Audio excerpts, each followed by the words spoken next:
Olá pessoal, eu sou o Anderson Siqueira, essa é a nossa quarta aula do módulo introdutório de liderança e eu quero trazer aqui para vocês uma coisa diferente. Você deve estar se pensando, o que tem a ver, né, falar sobre liderar a si mesmo num curso de liderança? A grande questão é que quando a gente começa a falar da liderança, a gente tende a olhar para as coisas mais instrumentais, ferramentais, relacionadas ao negócio, ao trabalho diário da liderança. Mas é importante que a gente olhe também para o líder em si, para a pessoa por trás desse papel, dessa posição.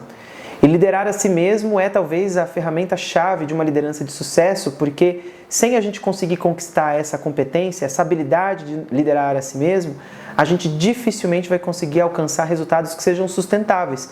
Porque, como a gente falou no nosso primeiro módulo, a gente está vivendo uma época de muita velocidade de mudanças. Então, a necessidade de se mudar, de se adaptar aos diferentes contextos e cenários, ela puxa naturalmente uma necessidade muito grande de autoconhecimento e de autogestão, de autocontrole. Então, nesse módulo, a gente quer falar um pouquinho sobre como é que a gente pode desenvolver essa habilidade de liderar a si mesmo. A gente vai começar com essa imagem interessante aqui de um veleiro no mar, porque liderar tem a ver com isso, de interagir com um contexto, com um cenário de mudanças repentinas. E a capacidade de se adaptar a essas mudanças repentinas está diretamente ligada ao conjunto de elementos que cada líder carrega como repertório pessoal. E o que seria esse repertório? Para a gente entender, eu vou apresentar para você uma ferramenta chamada Mapa do Líder. Essa ferramenta ajuda a entender o que compõe o nosso cenário interno de repertórios para entregar a nossa liderança no nosso dia a dia. O nosso jeito de liderar está baseado no nosso Mapa do Líder. O que a gente começa a entender quando a gente olha para o Mapa do Líder? A gente só consegue avaliar a capacidade e, obviamente, o sucesso de uma liderança pelos resultados que essa liderança produz. Por exemplo, uma liderança que é dita como uma liderança empática, provavelmente produz impactos e resultados que vêm dessa empatia. E a gente só pode dizer que ela é empática justamente por conta dos resultados observáveis dessa empatia. O que acontece é que os resultados de uma liderança são resultado das escolhas, dos comportamentos dessa liderança. E esses comportamentos, por sua vez, são resultados de escolhas diárias que a gente faz. Então pensa comigo. Você tem lá duas pessoas na sua equipe e que você tem visto ter ali uma situação estranha entre essas duas pessoas. Você tem dentro de você algumas escolhas para fazer. Você pode ignorar, você pode chamar as duas para uma conversa, você pode chamar individualmente cada uma delas para conversas separadas e você vai tomar uma escolha. Você escolheu ignorar, ou seja, você teve um comportamento de liderança nesse momento. Esse comportamento vai gerar um resultado.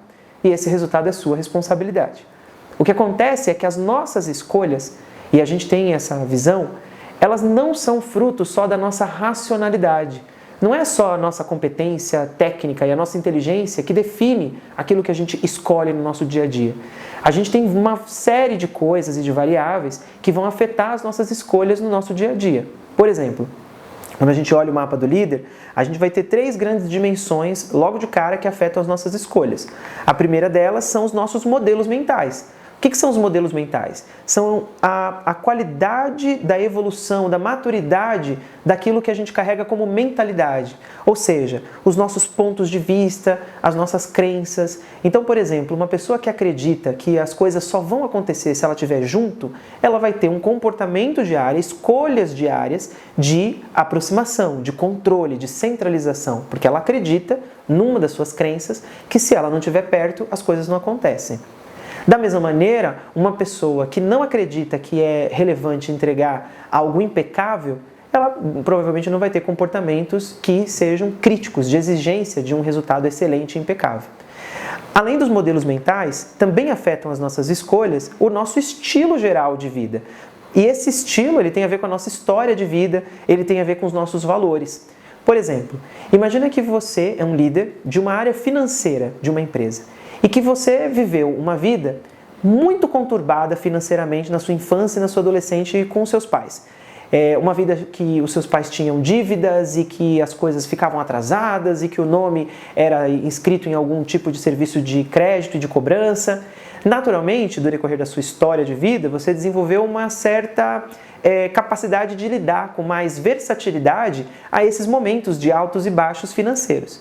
O Você concorda comigo que esse seu estilo, essa sua história de vida, te entrega uma capacidade diferente de lidar, por exemplo, com uma crise financeira na empresa que você gerencia o financeiro, do que uma pessoa, por exemplo, que nunca teve problemas financeiros na sua infância, na sua adolescência? É aqui que mora um pouco do seu jogo de cintura, que vem da sua vida pessoal. Não tem nada a ver com o que você estudou, nem com o que você acredita. Tem a ver com a sua história de vida, e isso cria um estilo. Os seus valores também criam seu estilo, no sentido que definem as prioridades e as necessidades mais importantes da sua vida em cada momento dela. A outra dimensão é a dimensão, aí sim, das competências, ou seja, aquilo que você aprendeu, que você estudou, que você conhece, que você desenvolveu habilidade. É muito interessante que vai haver uma espécie de um conflito toda vez que a gente for fazer uma escolha entre essas dimensões. Imagina que você é uma pessoa, como eu falei agora há pouco, que acredita que você precisa estar perto de tudo, senão o resultado não sai. Só que você está aqui assistindo esse nosso curso de liderança e está me ouvindo dizer que se você ficar perto demais, você não vai ajudar os resultados a saírem. E aí você aprende técnicas de delegação de tarefas para poder não ficar tão próximo da sua equipe.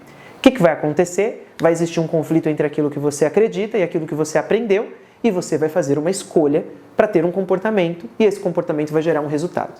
E é assim que o mapa do líder funciona, relacionando essas coisas todas. No centro dessas dimensões existe uma coisa ainda muito poderosa, que é a sua personalidade, que é esse conjunto de características que você vai persistindo no decorrer do tempo. Isso também vai afetar não só as suas escolhas, mas o jeito que você vai implementar determinadas escolhas. Por exemplo, no exemplo que eu dei agora há pouco sobre os colaboradores numa situação estranha e que você ia decidir se conversava ou não com eles, se você decide conversar, o seu jeito de fazer isso vai ser diferente de outro líder na mesma situação conversando com as suas pessoas. Agora, tem uma coisa que muitas vezes a gente não considera, que também afeta as nossas escolhas, que é o contexto, onde a gente está inserido. Sabe aquele momento que você agiu de uma maneira que nem você sabia que você poderia reagir daquela maneira e você tem uma atitude estranha que não é muito do seu comum? Isso provavelmente tem a ver com o contexto. E o contexto, ele é muitas vezes tão impactante a ponto de você fazer escolhas que têm contrariedade total com as coisas das outras dimensões que a gente falou até agora. Então, entender o contexto é tão fundamental quanto entender a si mesmo. E ao entender o contexto, ao perceber como o contexto te influencia, você pode inclusive usá-lo a seu favor. Então, no mapa do líder que você está vendo aí na sua tela, a gente tem completo várias das variáveis que afetam suas escolhas como líder, o seu comportamento. E quando você é sensível e desenvolve a capacidade de liderar a si mesmo, você fica atento ao impacto dos resultados das suas ações e os aprendizados, os efeitos que isso gera no contexto e, obviamente, aprende com isso e modula ainda mais a sua capacidade de entrega. Muito bem. A sua capacidade de liderar os outros, as outras pessoas do seu time, é severamente comprometida quando você não desenvolve essa capacidade de liderar você mesmo, por meio do autoconhecimento e da autogestão. Imagina um líder que não sabe, por exemplo, quais são as suas crenças mais arraigadas. Uma liderança que não tem ideia de como a sua história de vida afetou o seu momento presente. Ou uma liderança que, apesar de ter feito cursos e faculdades, prefere ignorar esses aprendizados diante de situações que demandam esse aprendizado ser aplicado. É uma liderança que está navegando, obviamente, sem ter clareza para onde está indo, sem utilizar o próprio autoconhecimento e a própria autogestão. É por isso que é tão importante no mundo que a gente vive hoje investir em autoconhecimento, seja via terapia, seja via amigos, seja via um processo pessoal mais profundo. É muito importante que você gaste tempo com você mesmo para que você possa se conhecer e, a partir disso, obviamente, gerenciar a sua própria forma de lidar com a vida.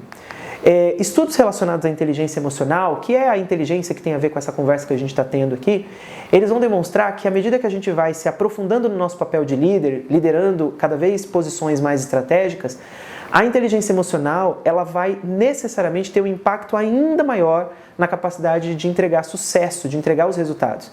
Inclusive, nessas pesquisas, vai se dizer que a inteligência emocional representa até 70% das características de um líder que tem sucesso efetivamente. Pode reparar as lideranças que você admira. Pensa aí nos líderes que você admira. Como que esses líderes lidam com as situações de alta tensão emocional na vida deles? Como é que eles lidam com o próprio autoconhecimento? Os líderes que estão sustentavelmente de sucesso, com entregas interessantes, eles necessariamente colocam tempo e energia no seu autoconhecimento. E aí a gente precisa entender um pouquinho como é que funciona essa inteligência emocional que tanto se fala por aí. A inteligência emocional, ela foi difundida por um profissional chamado Daniel Goleman, e ele trouxe ali no final dos anos 80, 90, essa proposta de conversa sobre a inteligência emocional em contraponto ao quociente de inteligência. Você deve se lembrar do QI. A gente fazia vários testes lógicos quando a gente tinha essa história do QI em alta, e o QI era para demonstrar a sua capacidade de inteligência mais matemática, linguística, né? A inteligência emocional, ela vem em contraponto para demonstrar que não é só a inteligência matemática e lógica que te ajuda a chegar nos lugares que você quer chegar, mas a inteligência emocional também. A inteligência emocional, ela vai ter 4 grandes dimensões que a gente vai se aprofundar. Elas estão baseadas na sua habilidade pessoal de lidar consigo mesmo, na sua habilidade social, que é a habilidade de lidar com os outros, em cruzamento com a sua visão sobre você mesmo e a sua visão e a sua ação sobre os outros. Quando você cruza, por exemplo, a sua habilidade pessoal, né, a habilidade de lidar consigo mesmo, com a sua visão sobre você mesmo, você tem a primeira dimensão da inteligência emocional, que é o autoconhecimento. O autoconhecimento é a sua capacidade de investir tempo em se conhecer. Ou seja, aquele mapa que eu mostrei agora há pouco, você conhece profundamente, você sabe as informações sobre você mesmo? Quando você cruza a sua habilidade pessoal com a sua ação no mundo, né, para fora, você vai ter a sua autogestão. Então imagina que você é um líder que acabou de receber um feedback de que você fala demais no momento em que você está em reunião, por exemplo. Isso amplia o seu autoconhecimento sobre você mesmo. Agora, se você não fizer nada sobre isso, o que adianta? A autogestão, ela funciona como o próximo passo depois do autoconhecimento. Ao saber de algo sobre mim, eu preciso fazer algo sobre isso. Ou eu decido não fazer nada sobre isso. Então, quando você descobre algo sobre você, é momento de você buscar a autogestão, de você buscar a disciplina para poder usar ou modificar ou reforçar aquilo que você descobriu. Quando você mistura a habilidade social com a sua visão sobre você mesmo, é o momento de encontrar a dimensão da empatia dentro da inteligência emocional, que é a sua capacidade de conscientemente se colocar na posição dos outros. Isso ajuda bastante a entender como é que você vai gerenciar a sua equipe, por exemplo. E a gente vai perceber que os líderes que desenvolvem um bom autoconhecimento são aqueles que também conseguem desenvolver uma boa empatia. Porque ao se aventurar para dentro de você mesmo, você naturalmente consegue entender mais as outras pessoas, de uma maneira mais complexa, menos reducionista a respeito dos sentimentos dos outros. Né? Quando a gente começa a ampliar o nosso autoconhecimento, a gente começa a perceber que as pessoas não são totalmente más, nem totalmente boas. Elas são as duas coisas ao mesmo tempo, em variáveis muito distintas a depender do momento.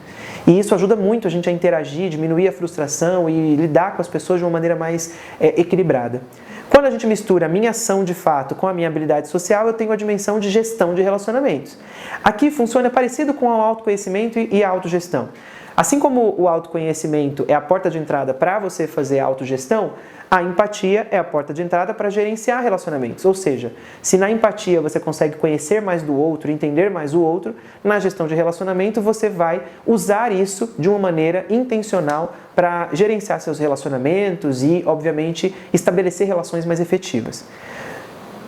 A inteligência emocional, ela vai trazer para a gente um recado muito fundamental. Quanto menos autoconhecimento uma liderança tem, menos capacidade ela tem de desenvolver todas as outras partes da dimensão da inteligência emocional.